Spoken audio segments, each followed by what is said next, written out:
Hello students, our today's topic is what Lucy finds in the wardrobe. Wardrobe होती है अलमीरा यानी अलमारी. लूसी को अलमारी में क्या मिला? Written by C.S. Lewis. I am going to explain you the bookwork and question answers of this chapter. Let's start with the new words. First is air raids, an attack by many aircrafts. Aircrafts होते हैं air transport, बहुत सारे air transport के द्वारा हमला करना. Second, rambling, spreading in different directions, अलग अलग दिशाओं में फैल जाना. अनकेम्प्ड, अनटाइडी, गंदा. Fourth, cautions, not taking risk, कोई रिस्क नहीं लेना. पेट्रीफाइड, एक्सट्रीमली फ्राइटन्ड, बहुत डरा हुआ. ट्रूप्ड आउट, मूव्ड आउट टुगेदर, साथ में बाहर निकलना या जाना. पिकुलर, स्ट्रेंज, अजीब. Reassuring, making you feel less worried, जिससे आपको कम घबराहट हो. फॉन, गॉड ऑफ वुड्स, भगवान लकड़ियों का. Crunching, sound that is heard when something is crushed, जब कुछ कुचलता है तो जो आवाज आती है उसे क्रंचिंग कहा जाता है. Now the question answer. Question first, What were the names of the 4 children in the story? इस स्टोरी में जो 4 बच्चे हैं उनके क्या नाम हैं? Answer, the 4 children, those names are mentioned in the story are, वो 4 बच्चे जिनके नाम इस स्टोरी में मेंशन किए गए हैं वो हैं Peter, Susan, Lucy, Edmund. Second question, why were they sent to the professor's house? बच्चों को प्रोफेसर के घर पर क्यों भेजा गया था? Answer, they were sent to the professor house because there were regular air raids and bombing in London because of the war and the London was not at all safe for young children. बच्चों को professor के घर इसलिए भेजा गया था क्योंकि हवाई हमले हो रहे थे जिसमें बम फेंके जा रहे थे लंदन में, और इस लड़ाई के चलते बच्चों को वहाँ भेज दिया गया क्योंकि लंदन बच्चों के लिए सेफ नहीं था. Question third, why did Lucy stay back in the room after everyone left? Lucy उसी रूम में क्यों खड़ी रही जब सारे बच्चे उस रूम से चले गए? Answer, Lucy decided to stay back in the room after everyone had left because she thought it would be worthwhile trying to open the door of the wardrobe that they had spotted in the room. Lucy उसी room में इसलिए खड़ी रही क्योंकि उसने सोचा क्यों ना मैं इस अलमारी के डोर को खोल लूं जो उसे रूम में दिख रही थी. Question fourth, describe the faun's appearance. जो फॉन्ट था गॉड ऑफ वुड उसकी वेशभूषा कैसी थी उसके बारे में बताइए. The faun was almost as tall as Lucy and carried an umbrella over his head. जो फॉन्ट था वो काफ़ी लंबा था लूसी की तरह और उसने अपने सर के ऊपर अम्ब्रेला रखा हुआ था. He looked like a man with the goats horns.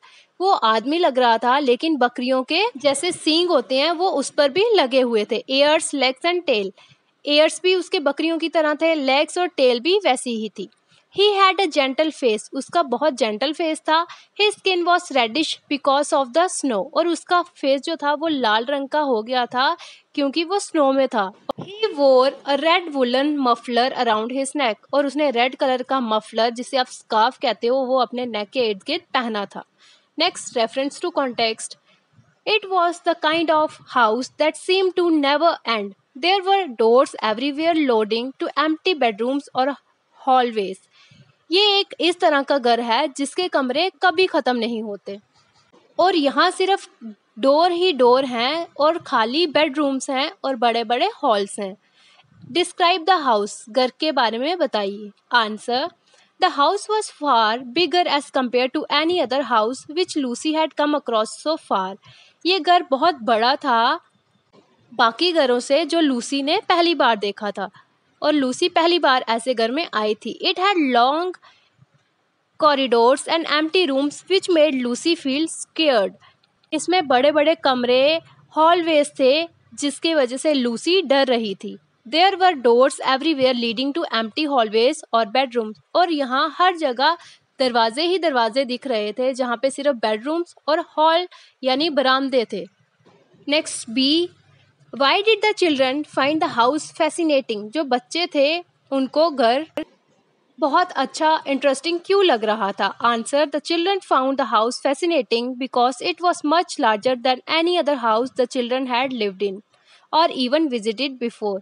बच्चों को ये घर इंटरेस्टिंग इसलिए लग रहा था क्योंकि ये साधारण घर से बहुत बड़ा था और बच्चे कभी ऐसे घर में ना कभी रुके थे और ना कभी गए थे। The house had a unique setup and seem never to end. जो घर था वो अलग तरह से ही सेटअप किया गया था और ऐसे लग रहा था कि ये घर कभी ख़त्म नहीं होगा, वो इतना बड़ा था। See what did they find in one of the room. उनको एक रूम में क्या मिला? In one of the rooms they found nothing but a wardrobe. उनको उस घर के एक कमरे में और कुछ नहीं मिला लेकिन एक अलमारी मिली। Second reference, Lucy shut her eyes tight wondering if she was in a dream. Lucy ने अपनी आंखों को दबाकर बंद कर दिया और सोचने लगी कि वो सपना ले रही है। When she opened her eyes, she saw a strange light of a few meters away from where she stood. और जब उसने अपनी आंखें खोली तो उसने अजीब सी लाइट को अपने सामने से देखा जहां पर वो खड़ी थी। A what made Lucy think she was in a dream.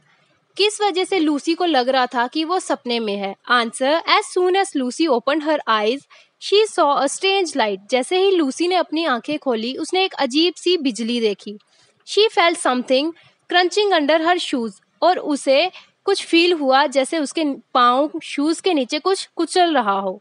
Her hands felt something soft. और उसके हाथ में बहुत सॉफ्ट सॉफ्ट फील हो रहा था, चौकी रफली सा एंड वेरी कोल्ड और बहुत ठंडा सा। Suddenly she felt something rough on her face. और इतने में उसको अपने फेस पर भी कुछ रफ सा फील होने लगा। She realize that she was standing in the middle of a forest. तब उसको एहसास हुआ कि वो जंगल के बीच में खड़ी है। It was night and it was snowing heavily. रात का समय है और बहुत तेज बर्फ पड़ रही है। The sudden transition from the wardrobe into another world made her feel as if she was in a dream. अलमारी के अंदर से जाना और तुरंत ही फॉरेस्ट में पहुंचाना, दूसरी जगह दूसरे वर्ल्ड में, उसको लग रहा था कि वो सपना ले रही है। B where did the strange light come from. वो अजीब सी बिजली कहाँ से आ रही थी? Answer, the light possibly came from the lamp post at a distance. जो बिजली का खंबा होता है वो लाइट वहां से आ रही थी जो कि थोड़े से डिस्टेंस पर था। See what did Lucy feel while she was in the wardrobe. जब लूसी अलमारी में थी तो उसको कैसा महसूस हो रहा था? Answer, when Lucy stepped inside the wardrobe it was completely dark. जब लूसी ने वार्डरोब के अंदर कदम रखा तो वह बहुत अंधेरा था। After taking a few steps और कदम लेने पर she felt the hard would work of the wardrobe back. तब उसको जो वार्डरोब का पीछे का हिस्सा होता है वो हार्ड सा महसूस होने लगा। However all that she could feel was empty space.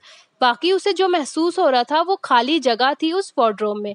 Which made her walk deeper into the wardrobe. जिसकी वजह से वो ज़्यादा आगे बढ़ने लगी उस वार्डरोब में। वाइल वॉकिंग, चलते समय, she felt something crunching under her shoes. उसे ऐसा महसूस हो रहा था कि उसके पाँव के नीचे, शूज के नीचे कुछ कुचल रहा है। Her hands felt something was soft chalky and cold. उसके हाथ में कुछ सॉफ्ट, रफ और ठंडा सा महसूस हो रहा था। इट वॉज स्नो, और वो बर्फ थी।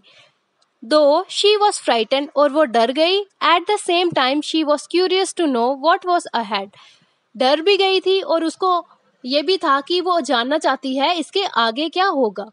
Reference third, as she stood there wondering what to do next she heard the sound of footstep advancing towards her.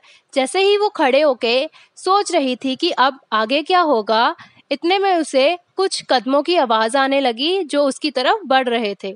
A who is she and where was she. वो कौन थी और वो कहाँ पर थी?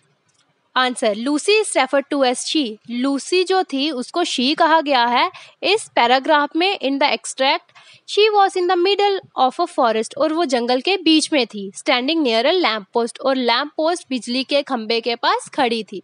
Be describe her surroundings. उसके आसपास का जो एरिया था उसे एक्सप्लेन करें। It was night and snowing heavily. रात का समय था और बहुत बर्फ पड़ रही थी। There were trees around her and a lamp post close to her. उसके इर्द गिर्द पेड़ थे और उसके करीब ही एक लैंप पोस्ट यानी बिजली का खंबा था।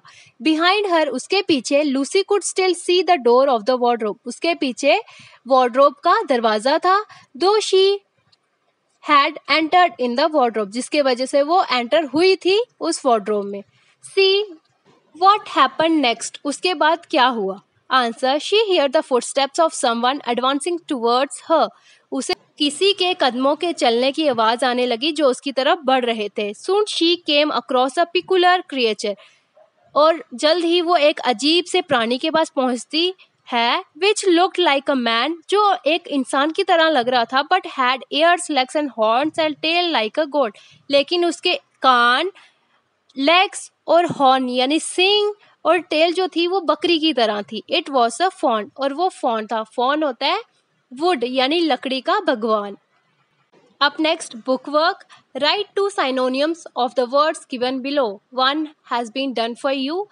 Synonyms होते हैं words with same meaning, जिनके एक जैसे मीनिंग होते हैं। फर्स्ट इज ब्यूटीफुल, खूबसूरत, प्रीटी, अट्रैक्टिव, इनका मतलब भी क्या होता है? खूबसूरत। सेकंड, कूल, शांत, काम, शांत, कंपोज, शांत।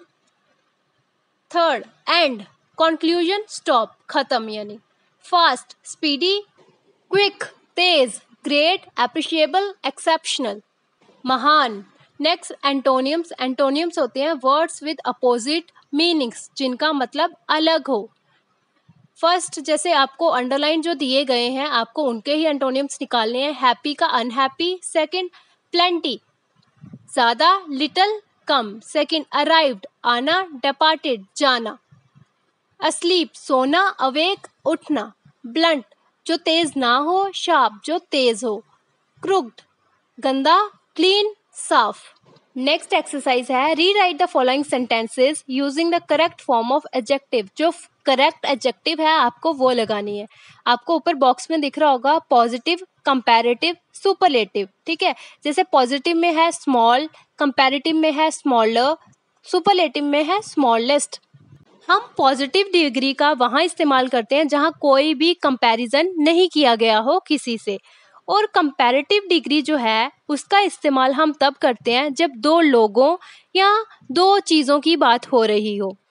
और जो सुपरलेटिव डिग्री है उसका इस्तेमाल हम तब करते हैं जब दो से ज़्यादा लोग या चीज़ें हों। ठीक है, यही एक्सरसाइज आपको ऐसे करनी है। फर्स्ट है, the Pacific ocean is the deep ocean of all. All बोला है मतलब सभी ओशंस का कंपैरिजन किया है, तो डीप का क्या लिखेंगे हम? डीपेस्ट। सुपरलेटिव लगाना था ईएस्ट। सेकंड है, Rajiv is the taller boy in the class. दो बच्चों का कंपैरिजन नहीं किया है, लेकिन राजीव का कंपैरिजन सारी क्लास के साथ किया है। और मैंने आपको बताया जहां दो से ज्यादा लोग या चीजें होंगी वहां हम ईएसटी यानी सुपरलेटिव डिग्री का इस्तेमाल करेंगे। तो टॉलर का क्या बन जाएगा? Tallest. Third, the sofa is most comfortable than that one. तो मोस्ट का क्या बनेगा? More. John is fatter boy, जो जॉन है वो फैटर लड़का है, तो पॉजिटिव डिग्री कंपैरिजन नहीं किया है किसी के साथ। Pranav is taller than Arnav, दो लोगों का कंपैरिजन किया है कि प्रणव टॉलर है अर्नव से, तो कंपैरेटिव डिग्री लगेगी taller. Rajan is the rich of all, Rajan सबसे लंबा है, बहुत सारे लोगों से कंपैरिजन किया है। Richest EST, superlative degree. He has little knowledge than his brother, उसके पास कम नॉलेज है उसके भाई से, दो का कंपैरिजन किया है। Less. Sunil is best than Anil at maths, जो सुनील वो बेस्ट है मैथ्स में अनिल से, तो दो का कंपैरिजन किया है बेटर। समझ आ गई आपको? जहाँ कोई भी कंपैरिजन किसी के साथ भी कंपैरिजन नहीं किया होगा वो पॉजिटिव, जहाँ दो लोगों दो चीज़ों के बीच कंपैरिजन किया गया होगा वो कंपैरेटिव डिग्री, और जहाँ दो से ज़्यादा चीज़ें या लोगों का कंपैरिजन किया गया होगा वो सुपरलेटिव। आपने सही वाला एडजेक्टिव लगा के जो ब्लैंक्स हैं इन्हें कंप्लीट करना है। वो वर्ड्स एडजेक्टिव में जिनके लास्ट में ईडी लगा होता है वहाँ हम लोगों की मोस्टली फीलिंग्स एक्सप्रेस करते हैं, लोग कैसा फील कर रहे हैं, डरा हुआ, खुश, रोने वाला, शॉक्ड। ठीक है, वहाँ ईडी का यूज़ होता है। और जहाँ आईएनजी लगा होगा वहाँ आपका इमोशन होगा, इमोशन को एक्सप्रेस किया होगा। First, I think rainfall during winter is dash. सर्दियों के समय बारिश का होना तो वो अपना इमोशन बता रहा है depressing using ING। Dogs are often dash by fireworks. जो ज़्यादातर कुत्ते हैं वो आग से डरते हैं, तो फीलिंग बताइए। A frighten. Shantanu was dash to hear about the landslide. Shantanu जो है वो लैंडस्लाइड के बारे में सुनकर क्या हो गया? शॉक्ड। फीलिंग बताइए। He is dash of doing the same work regularly. Emotion बताया कि वो एक ही काम करके रोज क्या हो गया? Bored. ED। The meals at the Celestry cafe are dash. जो सेलेस्ट्री कैफे में मील था, खाना था, वो कैसा था? सेटिस्फाइंग, शांतिपूर्वक। ING इमोशन बताया है, ठीक है। So students, I hope you understand well. Check out playlist Class 4th English for more topics related to your book. You can find many videos related to video explanations of lessons, question answer explanation, bookwork explanation, and many more. Don't forget to like, subscribe, and share my channel. Thank you.